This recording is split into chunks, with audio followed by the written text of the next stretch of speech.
જો આ ઘઉંનો પાક છે અને પાકમાંથી આપણે ઊંબીઓ વીણવાની છે અને એ ઊંબીઓ વીણી અને આપણે સરસ મજાનો પૂંખ બનાવવાનો છે, મોરલો બનાવીશું.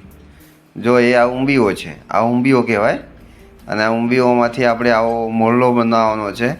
એ મોરલો કેવી રીતે બનાવો તે આપણે જોઈશું. જો આવી રીતે આપણે 3 ઊંબીઓ ભેગી કરી અને લેવાની અને પછી એને આ રીતે ભેગી કરી અને વાળીશું. સરસ મજાનો મોરલો બનશે. અને એ મોરલો બનાવ્યા પછી જ આપણે એની પ્રોસેસ એને શેકવી પડશે દેતવા કરીને. અને એ શેક્યા પછી સરસ મજાનો પૂંખ બનશે. પરંતુ એ પહેલાં આપણે આવો મોરલો બનાવવો પડે. જો મોરલો ના બનાવીએ તો એ ઊંબીઓ જે છે ને એ દાજીને નીચે પડી જાય, પછી મજા આવે નહીં. તો આ રીતે આપણે દરેક બાળકો જોશે અને જો અહીંયા બાળકો પણ શીખવાનો પ્રયત્ન કરશે સાથે સાથે. તો આ રીતે આપણે મોરલો બનાવવાનો છે. જો દરેક 3 ઊંબીઓ લઈશું એટલે સરસ મજાનો મોરલો આપણો બનશે. જેવો તમે 3 લો 5 લો, જેવી તમારી ઊંબીઓ લેવી હોય એટલી તમે લઈ શકો છો. પણ એને સરસ મજાનો આ રીતનો વણતા એ મોરલો બને પછી જ એને શેકવામાં આવે છે. અને શેક્યા પછી એની પ્રોસેસ ખાટલામાં સરસ મજાનો એને ભૂગેડીશું એટલે એ પૂંખ તૈયાર થઈ જશે આપણો. પરંતુ એ પહેલાં આવો મોરલો બનાવવાનો છે. અહીંયા બાળકો પણ જોઈ રહ્યા છે, જેથી કરીને બાળકોને આવો મોરલો બનાવવાની ખબર પડે અને ઘઉંના પાકમાંથી સરસ મજાનો પૂંખ બનાવીને ઘરે મજા કરે. તો એ માટે બાળકો અહીંયા જોઈ રહ્યા છે ને આપણે મોરલો બનાવવાનો છે. સરસ મજાનો મોરલો ગૂંથવાનું કામ ચાલુ છે. સાથે સાથે બાળકો પણ કરી રહ્યા છે. અને એ સરસ મજાનો ઘણો બધો મોરલો આપણે ઘડીકમાં બનાવી દીધો છે, કંઈ વાર થતી નથી. અહીંયા આપણે ઘઉંના પાકમાંથી સારી ઊંબીઓ ભેગી કરી છે. તો આ ઊંબીઓમાંથી આપણે મોરલો બનાવીને કામ લાગે છે. તો આપણે ઘઉંની રોટલી બનાવીએ છીએ, અલગ અલગ બધાય ઘઉંના બૈડકાનો શીરો બને, ભાખરી બને, અલગ અલગ તેમાંથી આપણે ખોરાક માટે ઉપયોગ કરીએ છીએ. પણ સાથે સાથે જ્યારે ઘઉંનો પાક સરસ મજાનો બન્યો હોય ને એમાંથી ઊંબીઓ વીણી અને આવો મોરલો બનાવીને એનો ઘઉંનો પૂંખ જે બને છે એ પૂંખ ખાવાની ખૂબ મજા આવે છે. તો અહીંયા જો બાળકોને પણ ખૂબ મજા આવે છે. અને આ ઘઉંનો પાક જે છે એ આપણે મોટા ભાગે શિયાળામાં થાય છે. અને જે આપણે ખૂબ સરસ મજાનો પાક શિયાળાની અંદર જોવા મળે છે. તો આ પાકમાંથી આપણે ઊંબીઓ વીણીને પાક તૈયાર થાય એટલે બહુ પાકી જાય નહીં અને થોડો કાચો હોય તેવી ઊંબીઓ લઈ આવી જો ઊંબીઓ છે અને એ ઊંબીઓને ભેગી કરીને મોરલો બનાવીશું. અને મોરલો બનાવ્યા પછી એ સરસ મજાના બધાય પૂંખ ખાવાની ગરમ ગરમ મજા આવે છે. દરેકને આમ ટેસ્ટ લાગે કે વાહ સરસ. જો અહીંયા બાળકો પણ જોઈ અને હવે પ્રેક્ટિસ બાળકો પણ કરી રહ્યા છે કે મોરલો અમે પણ બનાવીએ. તો અહીંયા બાળકો મોરલો ખૂબ આનંદમાં રહીને બનાવી રહ્યા છે. જો વાહ, દીકરીઓ પણ અહીંયા બનાવે છે. એમને પણ ધીમે ધીમે જોઈ અને શીખી ગયા છે, હવે બનાવી રહ્યા છે. અહીંયા જો ભરત પણ સરસ મજાનું બનાવે છે. વાહ ભરત, તૈયાર થઈ ગયો.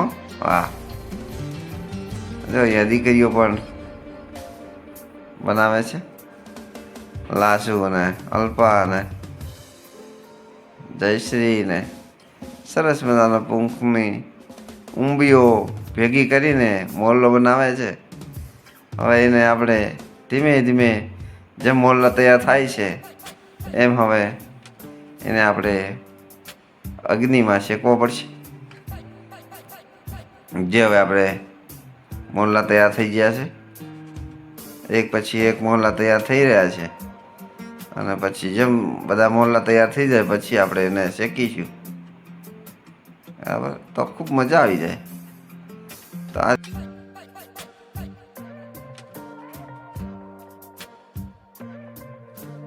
જો અહીંયા ઘઉંના પૂંખ માટેનો જે મોરલો હોય એ મોરલો હવે તૈયાર થઈ ગયો છે ને આપણે એને હવે શેકી રહ્યા છીએ. જેમ શેકાઈ જશે પછી એને ખાટલામાં ભૂગેડીશું અને તેમાંથી પછી પૂંખ ગરશે તે આપણે ખાવાની ખૂબ મજા આવે છે. અહીંયા આપણે મોરલાઓ શેકવાનું ચાલુ છે. ઘઉંના પૂંખ માટેનો મોરલો બનાવ્યો છે અને એ મોરલો શેકાઈ જશે એટલે આપણે એને ખાટલામાં દાણા બનાવવા માટે પૂંખ બનાવવા માટે આપણે ખાટલામાં એને બરાબર ભૂગેડીશું. જેવો મોરલો શેકાઈ જશે આપણે અહીંયા શેકવાનું ચાલુ છે. આ શેકાઈ જાય પછી જ આપણે પૂંખ સરસ મજાનો ગરમ ગરમ ખાવાની મજા આવશે. હવે આપણે એને આ જુઓ ખાટલો છે અને ખાટલામાં આ રીતે આપણે ભૂગેડીશું. જો એ પૂંખને જે ગરમ તાપની અંદર શેકવામાં આવ્યો છે અને એ સરસ મજાનો શેકાઈ છે પછી પૂંખ નીચે પડે છે. જુઓ આ રીતનો પૂંખ તૈયાર થાય છે. જે ખાટલા નીચે આપણે કોઈ કપડાની મૂકી અને નીચે પાડીએ છીએ એટલે આ રીતનો પૂંખ તૈયાર થાય છે.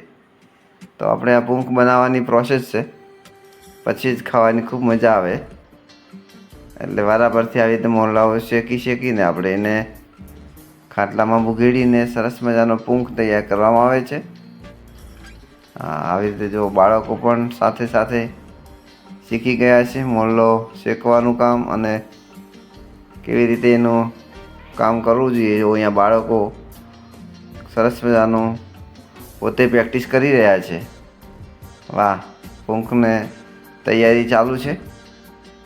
પૂંખ ખાટલા નીચે ખૂબ સરસ મજાનો તૈયાર થઈ ગયો છે અને એ હવે બધા જ બાળકોને તેને પૂંખનો પ્રસાદ આપી રહ્યા છે. જે થોડો પ્રસાદ બધા જ બાળકો લે છે અને એ પૂંખની મજા બાળકો માણી રહ્યા છે. તો આ છે આપણા ઘઉંનો પૂંખ. સરસ મજાનો બધાને ટેસ્ટ મળી રહ્યો છે. હરેક બાળકને એનો પ્રસાદ મળી રહ્યો છે. તો આ રીતે આપણે ઘઉંનો પાક હોય એમાંથી કેટલીક ઊંબીઓ લઈને અહીંયા શિક્ષકશ્રીઓ પણ પૂંખની મજા માણી રહ્યા છે. કારણ કે બાળકોની સાથે સાથે શિક્ષકોને પણ મજા આવી. અને અહીંયા સરસ મજાના જો કેવા બાળકો ખાઈ રહ્યા છે વીણી. વાહ, ખૂબ સરસ. આ રીતે આપણે તમામ બાળકોને પ્રસાદ પૂંખનો ઘઉંનો પૂંખ જે મળી રહ્યો છે. ખૂબ સરસ.